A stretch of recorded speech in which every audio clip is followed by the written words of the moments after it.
So now's the time. It's been 1 week since the Switch 2 launched, and I did do an unboxing and kind of like first impressions and whatnot. A little bit of content here and there, but I didn't do like a review of the Switch 2. I got it on launch. I didn't get it ahead of time, so I wasn't able to really do a review or anything. And now's kind of, the time to be like, hey, here's my actual thoughts on this thing.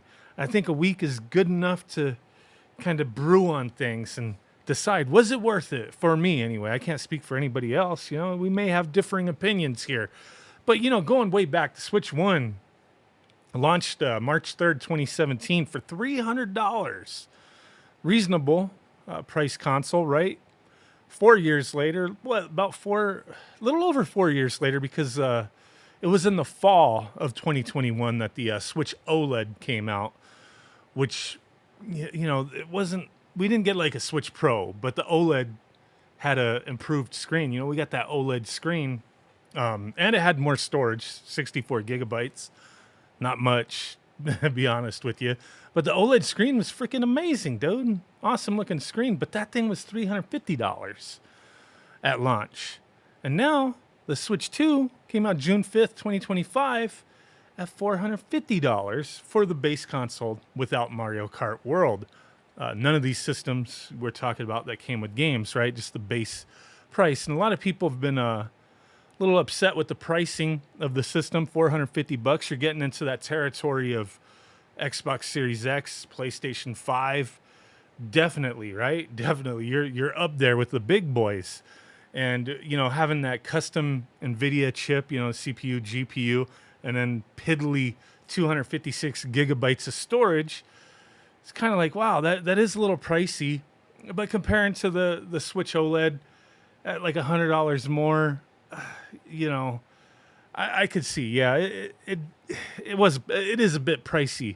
But is it a drastic upgrade from the Switch 1 being, $100 to $150, above what we paid for the Switch 1? Yeah, I mean, it is a very good upgrade that we probably should have got several years ago. But, hey, better late than never, man. Better late than never. The one thing with this launch that has kind of bothered me is that the only thing we really got was Mario Kart World.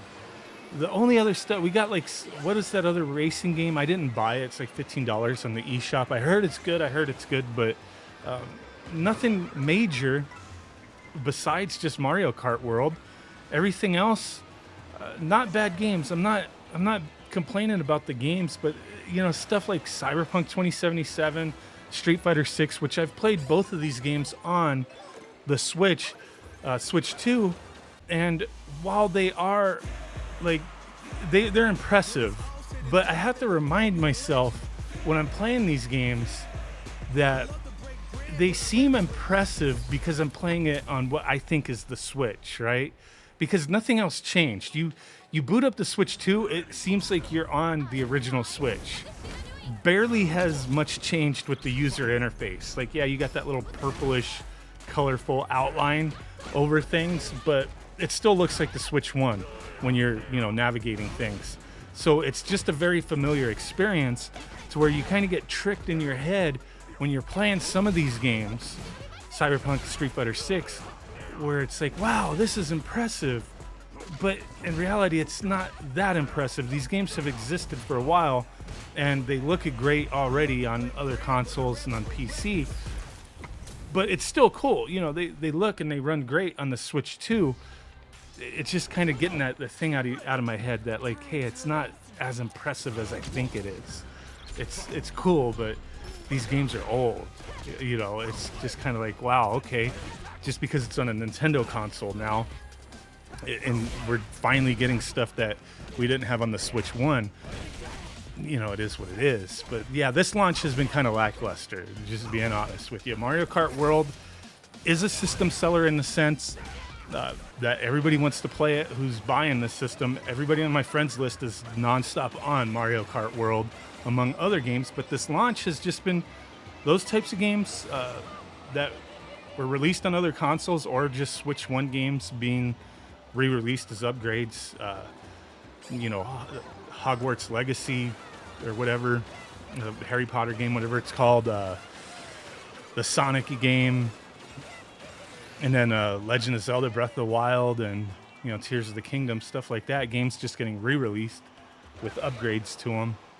It's not that impressive of a launch, but it's like you're adopting into it for the long haul, and I'm kind of fine with that.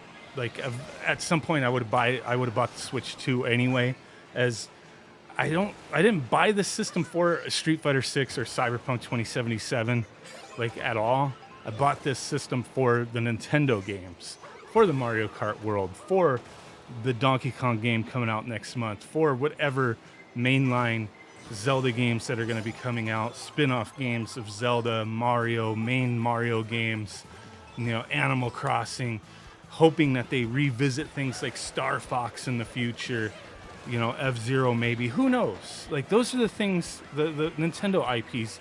That's why we play and buy Nintendo systems, is for Nintendo properties, not for Cyberpunk, Street Fighter 6, and stuff like that. Those are just kind of like extra bonuses there that you have access to now on the Switch 2, that we have a system that's capable of running these types of games without hiccups. So I really don't think the Switch 2 is all that innovative of a next generation system from Nintendo. Like, there's no crazy gimmick. It's just a more powerful system over the Switch 1. That's really all it is. There's no gimmicks other than like the Joy-Cons you could use as a mouse now, which I did use in that Welcome Tour nonsense, which I'm going to tell you, that Nintendo Switch 2 Welcome Tour $10 nonsense, I got it for free with some certificates on GameStop. Still shouldn't have wasted the certificate. Should have used it for something else, like that racing game, that Fusion, whatever it is. I should have got that instead, but I was like, hey, screw it. Let me get this so other people don't have to. I may do a whole video on it. But yeah, that game, it should have been free. Now that I play it, I had that impression in my head to begin with. The game should have just been loaded on here. It's like you're taking quizzes, you're reading stuff, and you're doing quizzes. Like, the little mini game things are neat at points, but like, you're doing quizzes. Like, get the frick out of here, dude. But the little mouse thing, that's the only time I've ever used the Joy-Cons as a mouse. That's neat. I like that. But beyond that, it's the Switch upgraded. There's nothing drastically different here as far as hardware, with what Nintendo does. Other than the one thing I do want to say is, like, the Pro 2 controller. Oh my god, I'm nonstop saying I love this freaking controller. Like, with the Switch 1, it was like, forget everything else. I was using the 8-bit though. Pro controller, and then the Pro 2 controller. I was only using the 8-bit though controllers on the Switch 1. I gave up on the Nintendo controllers.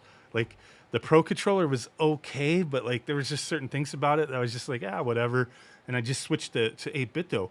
Nintendo, like, I don't know, they perfected things with this. The D-pad is freaking great in my opinion. The overall feel with it, the rumble, the back buttons, just, this is like the perfect Nintendo controller ever. And I really hate to say that, but it's like, I honestly feel that way. Nintendo killed it with this freaking controller. I really believe that. I'm sticking to this one. I've bought a few of them just because I like it so much. I'm like, yeah, Nintendo knocked it out of the park with that one. Okay, so let's get this video wrapped up. The Switch 2 1 week later. Was it worth it for me? And the answer is yes. Like I already said, I was going to get a Switch 2 eventually anyway, no matter what the launch titles were. But I really have to think about, at the same time, like, I don't have a ton of time in the day to be playing a bunch of different games. So I'm not as mad about not having like a whole variety of Nintendo first-party games and new exclusive games to play. Mario Kart World is awesome. So that's cool. I love it. It's going to be a game that is going to have a ton of replayability, and I'm sure Nintendo is going to keep supporting it in the future, but I do have that concern on how they're going to support it, so that's a whole other topic, right? And, it's only right around the corner. The new Donkey Kong game is going to be coming out. that's the biggest thing is, like I already said, we buy Nintendo consoles for Nintendo games, not this other stuff right here, which is cool to have. You have to have stuff like that too, but we mostly get it for, Mario and stuff like that. So as long as Nintendo's continually dropping every few months, every couple months, games that we want to play that's exclusive to the Switch, cool, great. The other thing that I'm happy with is like the unadvertised stuff, the stuff that they didn't talk about, is the Switch 1 games that are upgraded that wasn't on the upgrade list, that wasn't on the paid upgrade list. Stuff like Hyrule Warriors, Age of Calamity, which kind of chugged along a bit on the Switch 1. Playing it on the Switch 2, it's freaking smooth as butter. The frame rate's kind of capped, just smooth, and it's not choppy anymore in those certain areas. There's a lot of games like that just play better on the Switch 2 now. So that's really cool.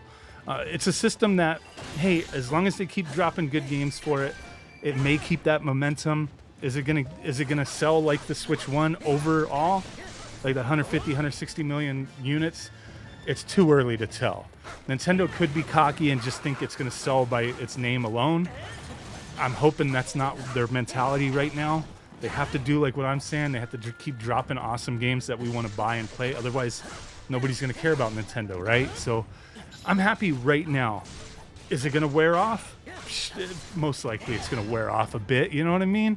But it's a new console. It's only a week later. It's still exciting to me. I'm still having a lot of fun with this stuff. So I'm happy I bought it. I don't have any regrets at all.